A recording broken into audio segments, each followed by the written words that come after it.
Mula nang maglabas ng arrest order ang Senado kay suspended Banban Tarlac Mayor Alice Goo dahil sa isyong kinasasangkutan nito sa illegal Pogo Hub, wala pa ring makapagbigay ng impormasyon at hindi pa rin matunton ang kinaroroonan ng alkalde. Ayon kay Banban Acting Mayor Leonardo Ding Anunciacion, maaring nagtatago si Goo, umiiwas na matanong at sagutin ang mga issue. Anya, kahit siya, hindi niya alam ang kinaroroonan ng alkalde. Ang huli lang nilang pagkikita ay noon pang matapos ang unang pandinig nito sa Senado at hindi na nasundan pa hanggang siya na ang pumalit sa pwesto. Naniniwala rin siya na hindi pa rin nakalalabas ng bansa si Goo. Hinihimok din niya ang alkalde na lumantad na, pero sa huli, si Goo pa rin ang magpapasya kung haharap ito o hindi sa pandinig. Pero ang akin nalalaman, hindi ko alam kung nasaan ngayon ang aming mayor. 1 month and a half, last kong na kausap. Pero hanggang ngayon, wala na akong alam kung nasaan siya. Nasa sa kanya yun eh. Pupunta siya o hindi kasi wala akong control doon. I'm not, wala akong control. I'm not being control that, yung kanyang decision.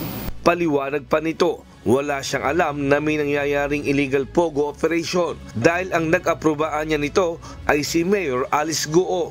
Kasi I'm not the chief executive, kasi ang nakakaalam dyan, si Mayor Alice Goo. Kasi kaya hindi kami pabor sa Pogo, kasi nagkaroon nga ng ganitong, sabi nila, nagkaroon ng illegal activities. So paano naman ang bayan ng Bamban, kawawa naman ang bayan ng Bamban, naging superstar sa buong mundo, napakaliit na bayan. Ito yung farm ni suspended Bamban Mayor Alice Goo, kung saan dito rin siya sinasabing lumaki. Pero ayon sa nakausap nating katiwala, wala siya rito sa nasabing farm. Ayon naman sa ilang residente na supporters ni Goo na nakatira malapit sa farm, marami anyang nagawa si Goo sa kanilang bayan, partikular ang libreng school supplies sa mga kinder at grade school student at libreng cake para sa mga senior citizen na nagdiriwang ng karawan.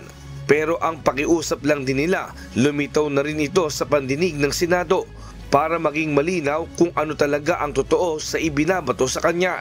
Umarap na para matapos na po yung problema kung sakali man hindi siya sangkutan po.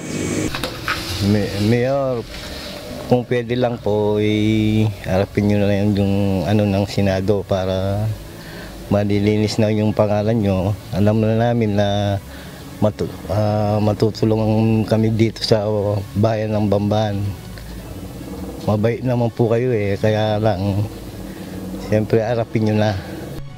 Nakikita naman sa ilang mga kababayan sa Bamban ang mga poster at karatula, tanda ng pagsuporta nila sa suspendidong alkalde. Samantala, sa 8 binigyan ng arrest order, tanging ang accountant pa lang na si Nancy Gamo ang naaresto nito lang Sabado na sumailalim na sa medical examination ng Senado. Nestor Torres, humahataw sa balita ngayon.